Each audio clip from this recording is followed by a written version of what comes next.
Assalamualaikum warahmatullahi wabarakatuh. Kita lanjutkan kembali untuk sesi materi kita. Pada kesempatan kali ini kita akan memotong ini ya, melakukan pemotongan surface. Yang pertama kita buka file yang kemarin ya, yang sudah kita save ini. Kalau di saya kasih nama surface main.dam ya.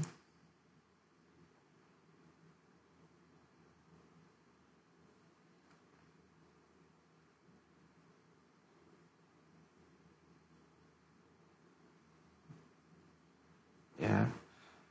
Oke, di sini kalau kita lihat bahwa di sini adalah ternyata kita mendapatkan rasternya ternyata sangat besar gitu ya. Jadi artinya mungkin kalau misalkan kita lakukan kalau kita menganalisis menggunakan raster ini dikhawatirkan nanti terlalu berat gitu ya. Jadi ada opsi bahwa kita bisa melakukan pemotongan terhadap ini ya. Bukan raster ya, pemotongan surface ya maksud saya. Jadi kita bisa memotong surface ini gitu. Jadi surface ini bisa kita potong sesuai dengan area ini ya, area bendungannya gitu semacam itu. Atau area di mana kita merasa cukup dengan analisa kita gitu. Juga nanti akan kami tunjukkan juga ya. Jadi apabila kita melakukan pemotongan di sini ya, kita melakukan pemotongan surface di sini, maka di file-file yang lain akan terpotong juga, karena kan kemarin kita sudah membuat ini ya, data shortcuts gitu ya. Jadi nanti di data yang lain pun akan berubah juga. Jadi ini mungkin sedikit akan saya demokan ya. Baik, mungkin ini sambil kita nanti akan melakukan pemotongan. Nah, kita akan membuat file baru juga di sini. Kita klik new drawing ya.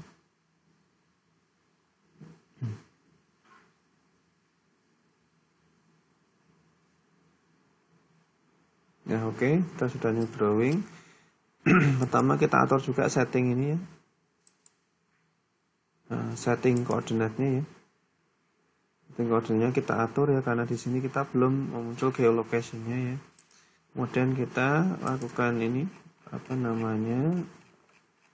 pemilihan UTM-nya, datumnya ya. Kita menggunakan WX84 datum.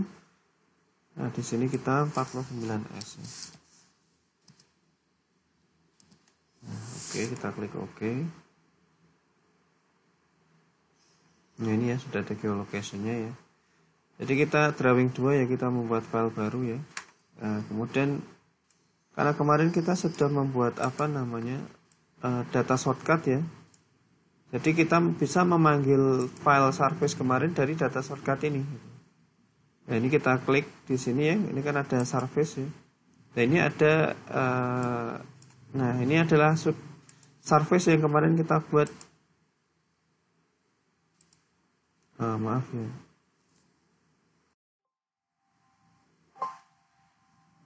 Ya, jadi untuk menjadi pelajaran kita ya, jadi AutoCAD Civil 3D ini sering sekali crash seperti ini ya, AutoCAD error seperti ini. Jadi nanti ketika teman-teman membuat proyek ini ya, proyek untuk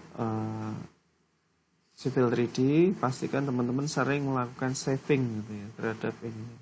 Kalau enggak ya seperti ini ya. Ini kalau kita oke ya semuanya akan ini. Ini tidak apa-apa, nanti kita ulang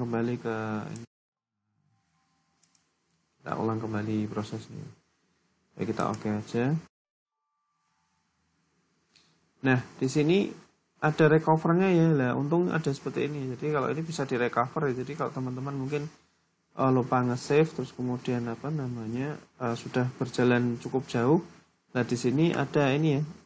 Pastikan ada recovernya ya. Jadi nanti recovernya ini bisa dibuka. Ya harapannya recovernya ini nanti dia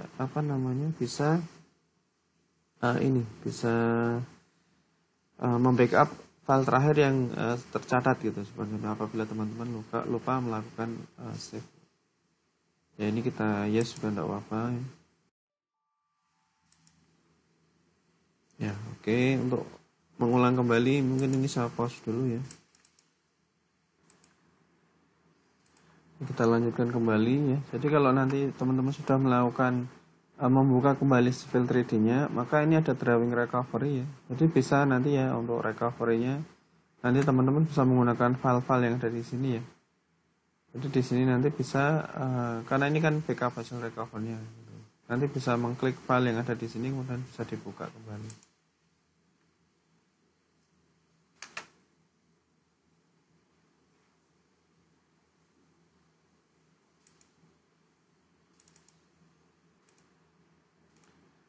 Baik, seperti ini ya, apabila teman-teman mungkin mau membuka ini ya, ini ada recovery-nya ya. Tapi dalam hal ini saya tidak akan menggunakan recovery-nya, saya karena tadi kita belum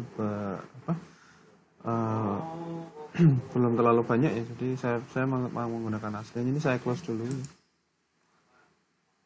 Kemudian saya buka yang tadi ya, kita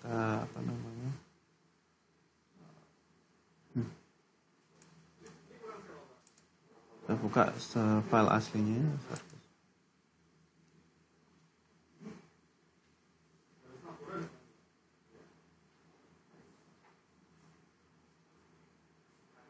Baik, kita tunggu sebentar.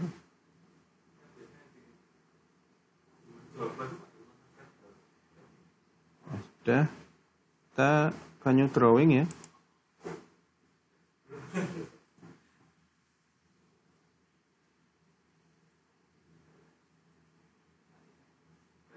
New drawing, kemudian kita setting, kembali ulang untuk setting ininya ya. Kita set ke UTM 84.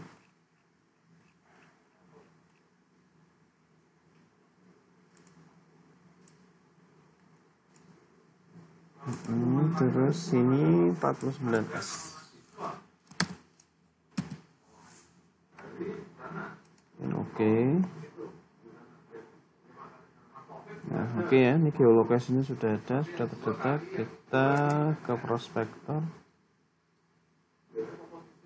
Nah, kita klik yang di bagian surfaces ini ya. Nah, kita diklik ini, kemudian kita klik kanan. Nah, create reference ya.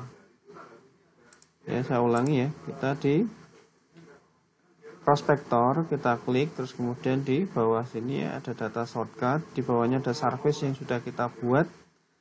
Nah, inilah fungsinya data shortcut ya. Jadi, ketika kita membuat data shortcut di sini, kita bisa memanggil langsung dari sini ya. Dari existing ground yang sudah kita buat kemarin ini bisa kita langsung kita panggil ke sini atau kita panggil ke file baru gitu. Create reference. Oke, nah di sini kalau kita menggunakan data shortcuts itu kadang stylenya tidak mengikuti ini tadi ya. Kalau kemarin kan kita menggunakan yang ini ya, yang 1 meter. Jadi kalau menggunakan shortcut ini settingan ininya kembali lagi ke standarnya, ke defaultnya, bukan standar yang kita pilih. Ya tidak apa, ini tinggal kita ganti aja. Dan sekali lagi ini boleh ya, artinya teman-teman mau menggunakan 2 atau mau menggunakan 5 juga silahkan. Menggunakan elevation bending juga silahkan. Kalau saya menggunakan yang ini. Dan kita klik OK.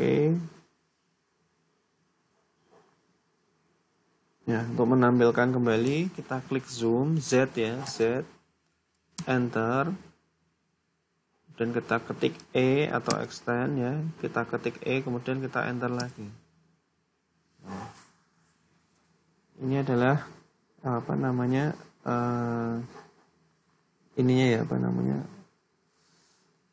raster surface yang kita panggil menggunakan ini ya, EG ini yang menggunakan dari data shortcut. Nah, file yang aslinya adalah di sini ya, di surface main DAM ini. Di sini kita akan melakukan pemotongan gitu ya, pemotongan raster ya. Bagaimana untuk memotong rasternya sebenarnya silahkan, ini saya tidak membatasi, yang penting teman-teman bisa mengetahui ini ya, mengetahui kira-kira. Jadi kita kira-kira tuh area genangannya seperti di mana sih lah, dan ya mungkin sekitar ini ya nanti. Ataupun kalau ingin melihat ininya bisa kita ubah tampilannya juga ya. Surface properties, kemudian nah yang ini tadi kita buat elevation bending ya, 2 dimensi, kita apply. Nah, di sini lebih tampak ini ya. Nah, ini kan kurang lebih area genangannya sudah ini ya. Artinya bagian-bagian yang terendahnya sudah agak kelihatan. Nah, ini adalah titik poin dari ini ya. Benchmark kita tadi ya. Yang yang sudah kita masukkan titik asnya ya. Ya, tapi ini cukup berat ya ternyata ya. Baik, mungkin bisa kita mulai ya. Jadi sama ya, kita membuat polyline ya, PL biasa, PL enter gitu ya, PL enter gitu. Terus kemudian mungkin saya mulai dari sini. Oh, maaf karena kelihatan ya.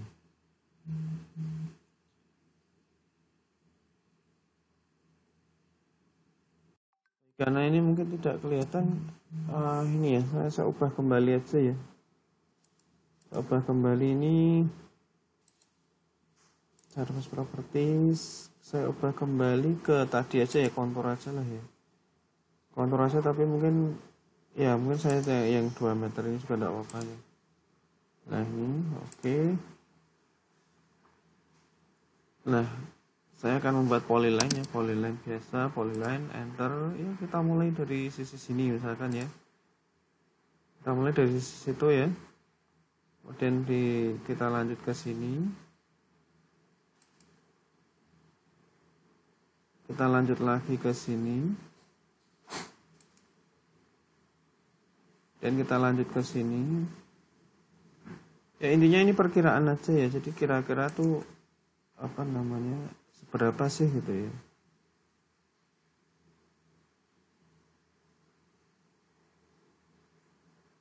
Maaf ya, ini ya agak berat juga. Sini. Kemudian ke sini ya, yang puncak bukitnya ini ya. Terus saya potongkan ke sini ya. Nah, kemudian kita kembali lagi ke titik awal. Nah, kembali ke sini. Nah, oke, pastikan bahwa semuanya adalah berupa poligon tertutup gitu ya. Nah, mungkin saya batasi di sini ya. Nah, mungkin seperti ini aja ya. Jadi kita nanti akan memotong. Ini silahkan teman-teman kalau mau dilihat dulu ya perkiraannya. Jadi ini tidak saya buat koordinatnya ya, hanya saja kita memperkirakan kira-kira area genangannya seperti, bukan area genangan, maksudnya bendungannya sudah tercover di pemotongan ini.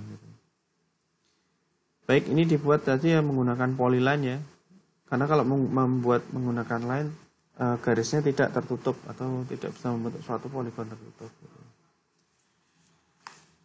Oke, baik.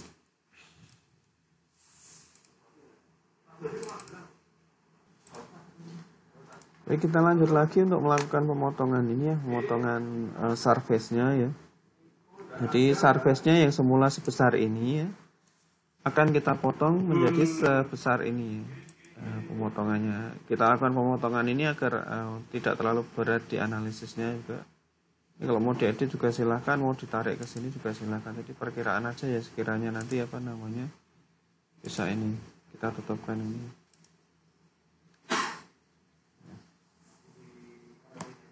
Ya, jadi seperti ini kurang lebihnya ya. Berikutnya kita ke prospektor ya. Kita ke prospektor, kemudian kita ke surfaces ya. Kemudian ini existing ground tadi ya, kita klik ini, kita expand. Kita ke definition ya, kita expand lagi ya. Nah, di sini ada yang namanya boundaries ya, atau boundary itu kayak semacam batasan gitu ya. Kita klik kanan, kita add ya. Kita add. Nah, tidak perlu kita namai, langsung aja kita ke sini ya. Kita klik OK ya. Nah, ini kan sudah jadi kotak ya. Pointer saya sudah jadi kotak, tinggal diklikkan di garis yang kita buat tadi. Kita klikkan di garis polyline yang sudah kita buat tadi. Kita klik. Nah, dia sudah langsung terpotong ya. Ya, jadi yang dia semula tadi besar, dia menjadi ini ya, terpotong sesuai menjadi apa yang kita inginkan macam itu. Dan kita save ya. Nah, kita save ya. Kemudian yang ingin saya tunjukkan kepada teman-teman itu adalah kita lihat yang di drawing 2 ya. Karena tadi kan kita nah di drawing 2 nah, nanti ada keterangan seperti ini ya, data shortcut definition may have changed.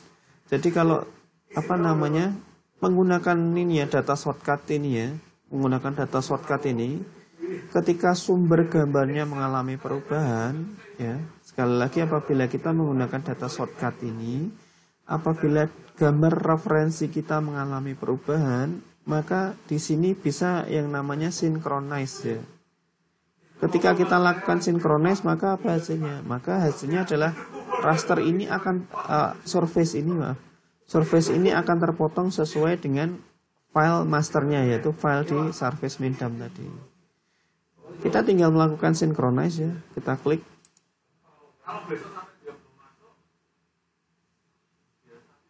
Nah, nanti ada keterangan ini ya. Synchronize. Nah, dia secara otomatis apa? Secara otomatis dia akan menyesuaikan dengan referensi aslinya ya.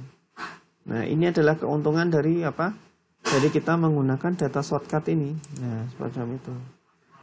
Jadi di sini nah, file masternya ini ketika kita ubah, maka file-file yang lain yang mengikuti master tadi dia akan mengalami perubahan yang sama gitu. Jadi dengan adanya data shortcut ini diharapkan bahwa kita bisa meminimalisir kesalahan akibat apa? Akibat referensi gambar gitu. Jadi kita memiliki satu referensi gambar yang kita gunakan untuk semua. Misalkan jadi satu referensi gambar digunakan untuk beberapa drafter, dan ketika referensi gambarnya berubah, maka drafter yang lain akan menerima file yang sama gitu. Jadi dengan harapan bahwa di sini tidak ada perubahan macam itu ya.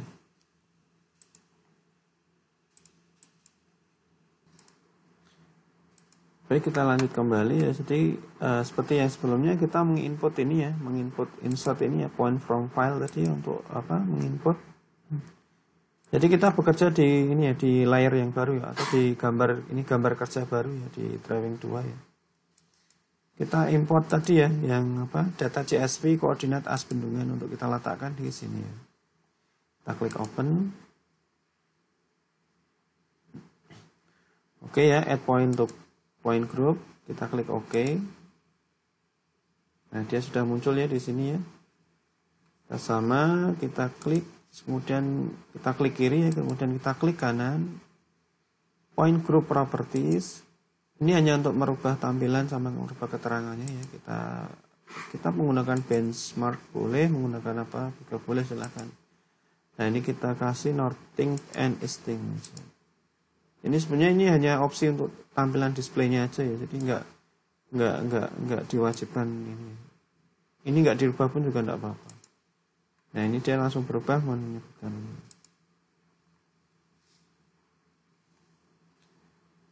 Nah, baik, ini adalah tahapan untuk pemotongan surface ya. Jadi dari apa?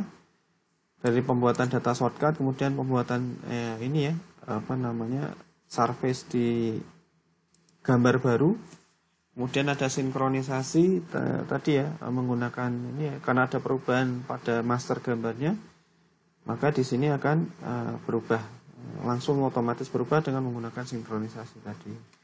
Baik, untuk tahapan pemotongan raster, pemotongan surface kita akhiri sekian. Kita lanjut lagi di sesi berikutnya. Terima kasih. Wassalamualaikum warahmatullahi wabarakatuh.